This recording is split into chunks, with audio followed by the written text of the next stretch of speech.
Assalamu alaikum. So we're ready to start the Q&A session. I know we have some questions from the sisters area, and if there's any more questions from the sisters, just send it up or we'll send someone down to receive your question. And brothers can just raise their hand and ask. Bismillah. Bismillah. We'll take. Assalamu Alaykum salam. I missed the first part, but the question is how you mentioned that reading is one of the most singular indicators for the success in the educational process, learning process for a child. Have you had any analysis or feedback on the history of math on a child? Very good question. MashaAllah, it's a great question from Mullah Abdullah, which is that I had talked earlier about the correlation that studies have shown between the success of reading and any kind of reading and the success to verbal abilities and overall scores later on. So basically the bottom line is that the more you read, especially at an early age, and you're exposed to vocabulary, that you will inshallah end up having a better success in school later on. That's the importance. And I mean, mashallah, our deen, what's the first command in the that Allah subhanahu wa ta'ala gives Prophet to Sayyidina Jibreel alayhi salam is iqra, is that this is a civilization, as our ulama teach us, this is a civilization that was built upon producing knowledge, upon ilm. And so much of our deen is about ilm and accumulating ilm, and the role of the ulama is to learn, to teach people, and that's what made Islam, in India, in Asia, in Africa, in Southeast Asia, and all these places, wherever Muslims built, they built these great civilizations of ilm. The question that we asked was, have I heard anything about math? I haven't heard the same about math, and that could just be I haven't read those studies. I think that in order to be balanced, definitely work on math abilities as well as verbal abilities. One of the things that other studies have shown is that American educational system right now is really third, fourth, fifth, and beyond place, compared to the rest of the world. If you look at Asia, if you look at Europe, other countries, their math ability and scores are much beyond what American students are. So the takeaway is what? We as American Muslims should encourage our kids to excel and work as hard as they can in math and as well as in reading. And inshallah, then everyone will bring the bar up. Inshallah, I want us to build, Muslims to go into science and engineering and all of these subjects as well. And I want Muslims to go into the fields of writing and journalism and all of these fields, because this is benefiting, inshallah, it's benefiting the whole ummah. And it's not just benefiting the ummah around the world, it's benefiting this society, right? This society right now, I'm going to talk off the cuff for a second here. Right now the society is great because they have Steve Jobs and Apple and Google, but they're already talking about how the Chinese are building. People that follow the news, Alibaba just had its big IPO, right? And I mean, other countries are catching up to, and now they're predicting will eventually surpass Americans when it comes to science and technological innovation, right? And so we're here, we're a part of this community. We want our, good Muslims that are smart and bright people to go into these fields and work, you know what I mean? MashaAllah, there's a lot in Silicon Valley. Imam Tahir Anwar, in his masjid over there, they have a lot of these Google engineers and things like that, or, that kind of stuff. So, inshallah, I definitely encourage it. Yeah. Yes.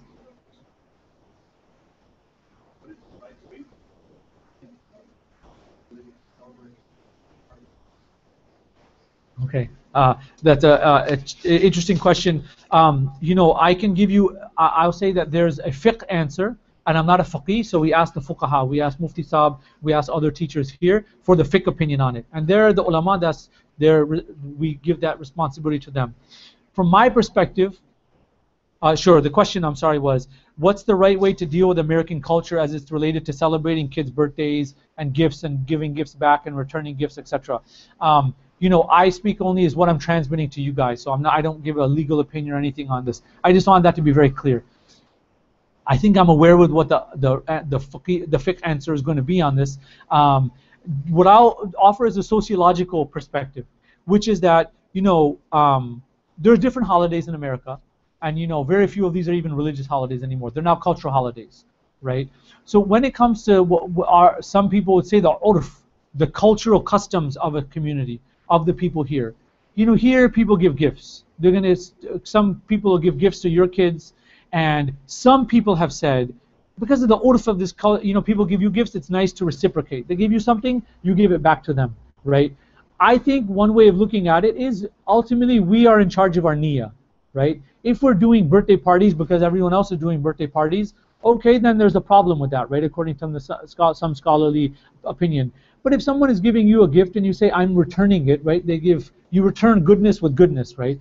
They give me gifts, and so I'm returning that goodness by sharing gifts with them. And it's good to have good mu'amalat, good dealings with people, right? So that, you have good relationships with people, between your kids, etc., etc. Like in my office, you know what I mean? For example, people give gifts, at certain times of the year. They give me gifts. Now, I don't have to go and say, oh, Merry Christmas and this and that. I say, okay, you gave me a gift. So my wife is a very good baker, and she makes some nice, bakes some nice gifts, and I just go give it to people. And I say, why? Because I just want to have good relations with you. Okay? But inshallah, my niyyah is not Christmas or Easter or this holiday or that holiday. It's that I want to do it, to have good relations with people. I think that's one way of looking at it. Allahu alam, we always say Allah knows best, and we leave the job of the fuqaha is to give us the fiqh answer on it. The issue of birthday parties, because that was specifically asked, again, I know that birthday parties, technically, there's no concept of this in Islam. We don't even celebrate the birthday of the Rasulullah sallallahu alaihi wasallam in the sense of making it a big deal and things like that, right? Now, if one wants to use the logic of like, look, my kid is little, he's 5 years old, she's 5 years old, she goes to school. Most Muslim kids don't go to Islamic school. It's something like 90% of Muslim kids in the US go to public school, and 10 to 15% go to Islamic school. I understand in Islamic school they don't have birthday parties, right? But if your kids are going to public school and then your kids are doing, they're giving birthday presents to your kids, the expectation kind of is that you have to do, invite them there too. I think it's about how you do it. Should you go to Chuck E. Cheese and have a big party with all of that? I don't think that's a good idea. Or do you simply say, okay, my son, he's 5 years old, she's 5 years old, 6 years, 7, 8, 9, 10 years old. They have some friends in school. We invite them to our house. We have a barbecue. We order some pizza. You know what I mean? And you just invite them over and let the kids play together, right? Now, I don't know the fiqh answer of that. Allahu alam. We turn to our scholars. But the idea is your kids they don't want to feel left out, right? If everyone else is doing this stuff, we don't follow culture just for the sake of following culture. But what's going to happen with your kids is they're going to feel and develop this idea that, oh, this is what Americans do, and then this is what I'm all the way over here. And our idea is we want to have a smart, integrated idea of how we as Muslims live in this society. We don't take everything that's out there because a lot of it is very un-Islamic, right? But what are the areas that we can be creative about this? Now, I know, for example, Imam Suhaib Webb has publicly talked about this, and you can Google his answer. He says, no, the urf of this culture is you can do it, just be smart about how you do it, etc. So, that's how I would answer that. But I say, Allahu alim, I'm not a scholar, and ultimately I tell people, follow your scholars. Whatever your imam, your mufti sahib, your alim says, you should follow that answer for your community in that case. We have another question here that was passed up. One person said, and these are good questions and they're tough questions. Many parents are old school with respect to their teachings and guidance. They are not ready to hear about what their kids have to say, especially about career boundaries and sometimes just in general. How can we kids be more open with them without having to be judged? Very important question. This question almost needs its own session. That's how deep it is. Briefly, I'll say this. Inshallah, what you got today from the session, especially for the parents that were listening, because there were more parents than kids today, what you got today for the parents was you have to be involved with your kids. What we talked about in the first session was what? The generation gap is parents think my kids don't know anything, I know everything, and the vice versa, the kids think my parents don't know anything, I know everything, they don't understand me. And that's why we're at this level, right? They're not communicating. Kids need to grow up a little and have some adab and respect when they talk to their parents and not always reject everything that their elders say. And parents need to say, okay, I want to meet my kids halfway. Let me hear what you're thinking. Let me hear what you're feeling. Let's discuss this. When you have a conversation partner, when you can talk and discuss things, inshallah, then you can make progress. But if the two groups are not even talking, if they're like this, there's no middle ground, right? So when it comes to, parents are not ready to hear their kids have to say about career boundaries, so my advice to the parents is, you were growing up at a different time in a different place. My parents are from Pakistan. They understand the environment in Pakistan when they were growing up that they had to deal with. Now when they came here, there were challenges, right? I grew up here. Now when I deal with my kids, I have to understand the mentality that they're dealing with when it comes to their idea, what they want to do with their job, with their career, etc., etc. I'm not going to tell my kid, go do whatever you want, because I have ideas, I have opinions. I think this is good, and I think this is not good. This is khair, this is better, and this is not good. But if I insist, no, you have to do this, and you cannot do that, what's going to happen? The nature of this society is they're going to rebel. The nature of this society is all about individualism. It's not about collectivism. My grandfather's generation in Pakistan was about collectivism, right? Keep the community together. Keep the family together. Don't bring shame on the family. Don't do things that's going to be besharam and bring the shame on the family. That's how we wish it was. But today in this society, kids are saying like, I can do whatever I want. I have individual rights. I don't want kids to go to that extreme, right? I want kids and parents to have a conversation. So now, how do I answer this question? I would say a good parent, they spend time talking to their kids. They're actively engaged in their kids' lives. I know what my kid likes and I know what he doesn't like. I know my son, he really likes math. I know my son, he doesn't like history, right? So I'm going to talk with him. Beta, are you interested in engineering? Are you interested in computer science? Are you interested in going into any of these fields that are technological, like that? I'm not asking my son to go become a history teacher or become a writer or something like that, because I know he doesn't have a talab. He doesn't like that. He likes this better, right? If I just say, no, you're going to become a doctor, what's going to happen? He's going to say, no, I don't want to be a doctor because you told me I have to be a doctor. But if I say to him, in 6th and 7th grade, they have a technology summer camp. Do you want to go to the technology summer camp? They're going to teach you how to do computer programming and to write code, etc., etc. Now, inshallah, I'm making a good decision and I'm gently going in this line, right? He's interested, I'm interested in pursuing that with him, and inshallah we can come to a decision. That's an ideal way of doing it. And you can use this in different examples. Now, my message to the parents is, parents have to be open to having conversations with their kids. Like I said before, please don't get upset with me. But my brother's a doctor, my father's a doctor, my mamus are all doctors. Everyone in my family is basically a doctor, right? I was the one in my family that did not become a doctor. I'm saying, mashallah, our community has lots of doctors. We have lots of engineers. This is great. We have to think about what other things can we do with our community, how can we expand opportunities, etc., etc. Keep it in those lines. Now, when it comes to career choices and sometimes just in general, how can we kids be more open with them? Now, remember what I say is everything is two ways. I'm going to give you an example. There's one Maulana, I won't mention his name, but he gave a bayan a few years ago at a big conference. And I was in the audience. And the Maulana was talking to the youth, talking to MSA kids, like high school and college kids. And when he gave his talk, he was really strict, right? Like really hard. Like you have to listen to everything your parents say. You need to don't ever question your parents. They're the authorities. And I love and respect the Maulana Sahib. But inside, I'm thinking, Maulana, this is this is really hard. This is very hardcore. These kids, they're going to rebel. So afterward, I went, I said salam to him. I said, Maulana, so nice to meet you. I listened to your bayans on the internet before. But we were walking and talking. I said, Maulana, no disrespect if you don't mind me asking. I just noticed, because I work with college students, that what you said was very tough. And he said, no, don't worry. He says, I did this intentionally. Because when I talk to the kids, if the kids are all the way over here, and I'm saying this message, what is the goal? I'm trying to get them to the middle. I stop bringing them to the middle, right? If they're over here and I'm over here, they're not going to come towards the middle, they're going to go this way. So sometimes you have to push and pull the people a little bit, right? Now this takes hikmat. It takes insight. This is our Buzurgan-e-Din, they understand this kind of concept, right? But then he said something even more interesting. He said, when I talk to the parents, it's the opposite story. The parents are like, oh, our kids don't listen to us. And then Maulana Sahib told me, he says, when I talk to the parents, my lecture is, you came to this country for dunya, for making money. You came here for, I'm summarizing it. He said, you came here just for mal, for wealth. You think your kids are going to do everything you want? You think you're going to say, Utho, Bato, stand up, sit down, and your kids are going to listen to whatever you want? No, this is America. America is all about individual rights. Okay, you need to give your kids a break. You need to be easy on your kids. You need to talk to your kids. You need to have go really be gentle with your kids. Because the idea is what? He wants to get both parties to talk.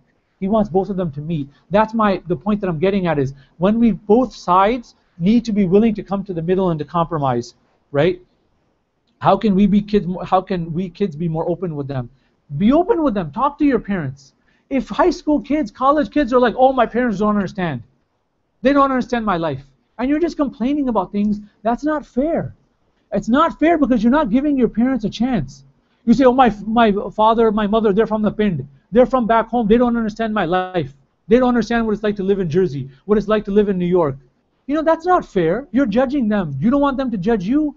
So what happens is you say to your parents, this is the idea, right? The call of Hazrat Ali radiallahu anh. 7 years, play with your kids. 7 years, discipline your kids. 7 years, be friends with your kids. Be to the point that you can have that relationship with your children. Now, trust me, for me it's easy to say this. My kids are only 10 years old. I don't have teenagers. But I remember what it was like to be a teenager growing up in this country with my parents from overseas. It's hard.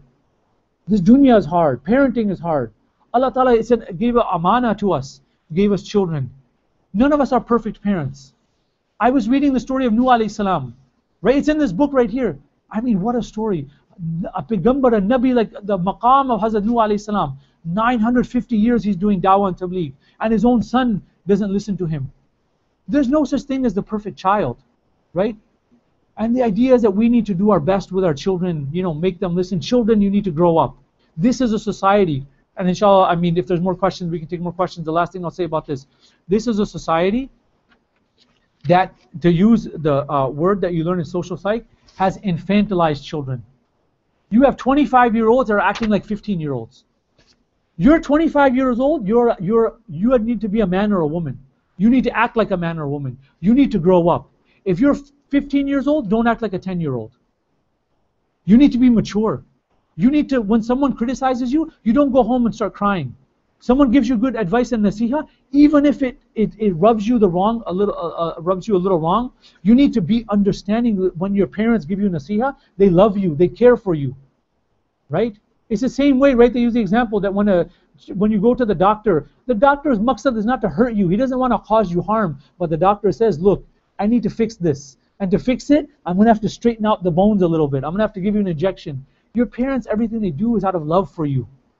Right? Yes, sometimes they're not thinking like understanding you. But if you both give each other benefit of the doubt and try to come to a common understanding, inshallah it can work. Inshallah we try our best, make dua to Allah subhanahu wa ta'ala that He makes us be better parents and He makes the children be better children.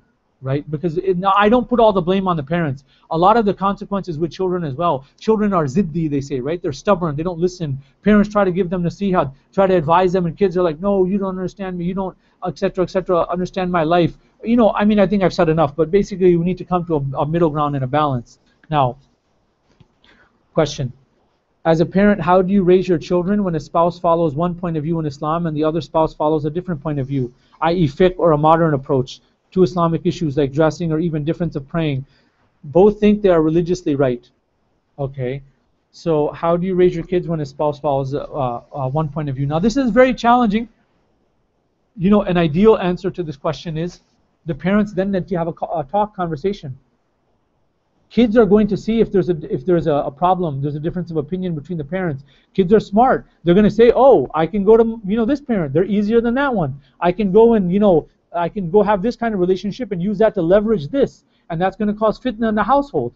Now, traditionally, they said for example, the father's the amir. The father's the one that makes the decisions in the household on how things are supposed to run. That's a whole other conversation between husband and wife dynamics, how husbands and wives should be together, especially in this muashara, in this environment. I'm not going to get into that right now. I was just giving you an example. Is that ideally what we want to do is the husband and wife, they need to come to their own understanding on these issues. It's not going to be easy. It will be tough. Because by the time you're that age and you have kids and your kids are 10 years old, you're probably in your 30s or 40s, right? That age is hard for people to change.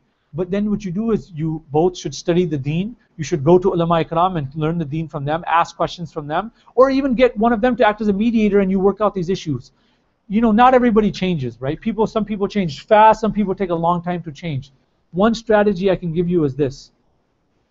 Parents should come to an understanding on who has influence in what area, right? For example, some people say, I'm going to let you make the decisions when it comes to the children's education. Dunyawi education, and someone says, I'm going to let you make decisions when it comes to children's dini education.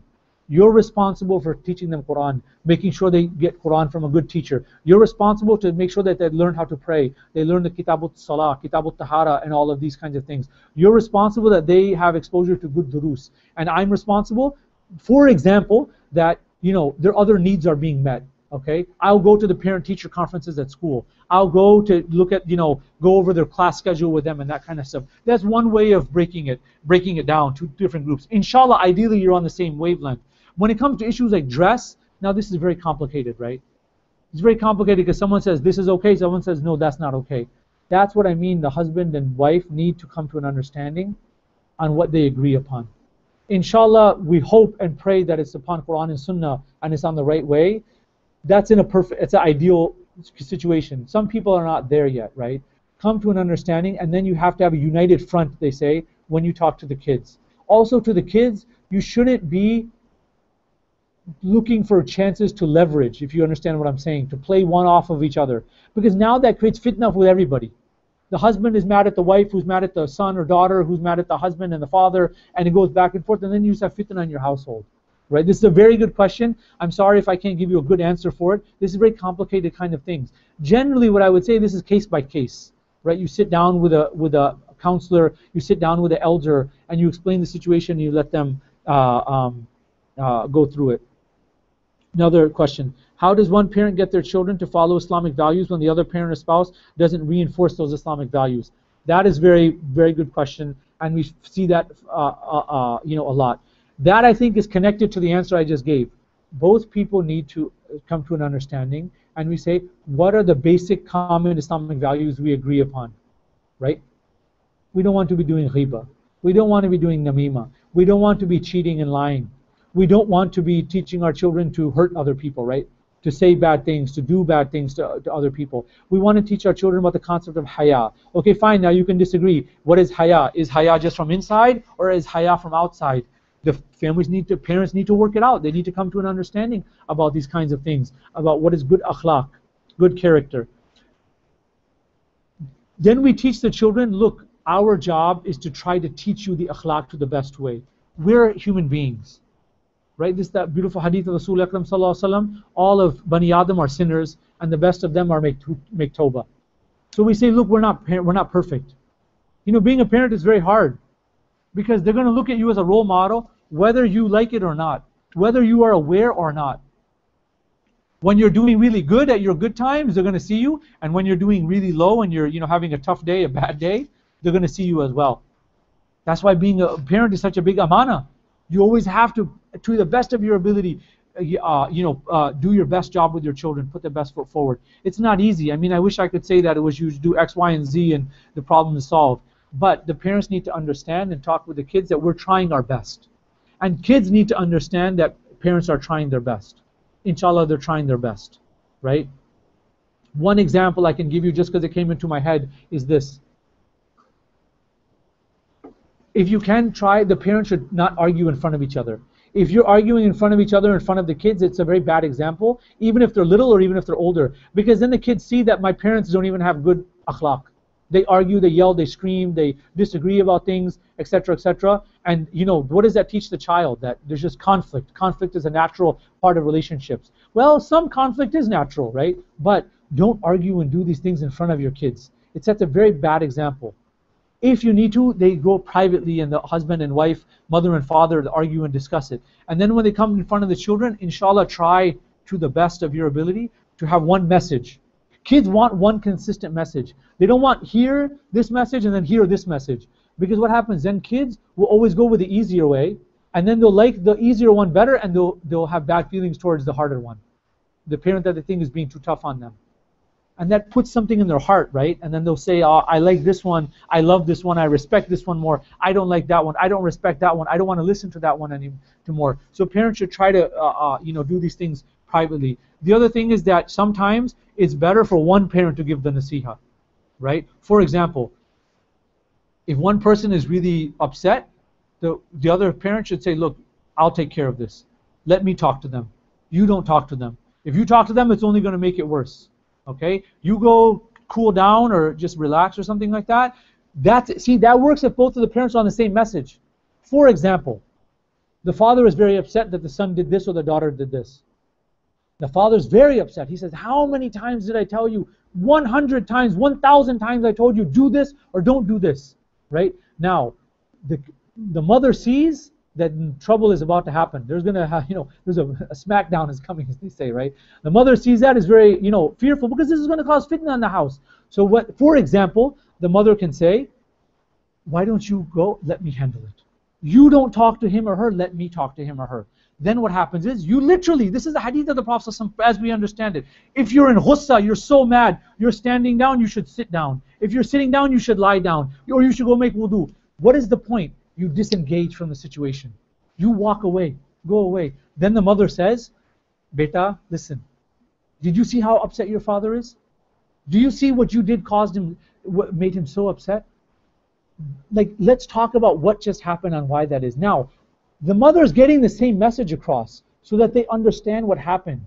If the mother and the father have the same message, even if the mother, for example, is the easy one and the dad is the hard one, the mother will still say, to protect the honor of the father, will say, you shouldn't have done that. You shouldn't have said this. You should go apologize to him. Okay? Even if the mother thinks like, oh, it's okay, I'll let you get away with it. But if they're on the same message, inshallah, the mother is the one, kind of doing the talking while the dad is upset. And you can use any scenario. I mean, you can even flip it around however you want, etc., etc. Typically, I mean, just as an example, it's cooler if one spouse or one parent is more, is a little more jazbati, as they say, like, gets a little more worked up. Maybe it's best that they not do the disciplining and you let the other parent do the disciplining. I hope that helps, kind of make example, inshallah. I think it's almost time for the Asr Azan. Maybe one more question if we can take, if that's okay with permission. And then I think Azan is 45, so maybe one more quick question if anybody has any.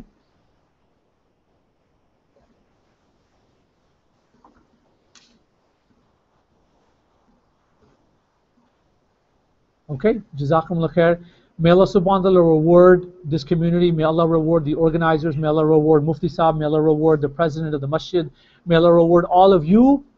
Give you jazal khair. Give you the best of rewards for coming on a Saturday to spend time. Inshallah, it was beneficial. Please forgive me if I said anything wrong. Please forgive me if I did anything wrong. Please, honestly, if I had any bad adab, it's my fault and my fault alone. Forgive me if I said anything wrong. I made dua to Allah that He gives me the tawfiq to speak, from the haqq of this. Like I said, I am by far from the model parent. I made so many mistakes so far, and I ask Allah to protect me from making too many more mistakes. What I think the final concluding message I want to say with you is that, parenting is hard no matter where you are. In the days of the Salaf Salihin, it was hard. It was easy for them in some ways. They had their own challenges. For us, we have our own challenges. The best we can do is turn to the Book of Allah and the Sunnah of Rasulullah Sallallahu Alaihi Wasallam.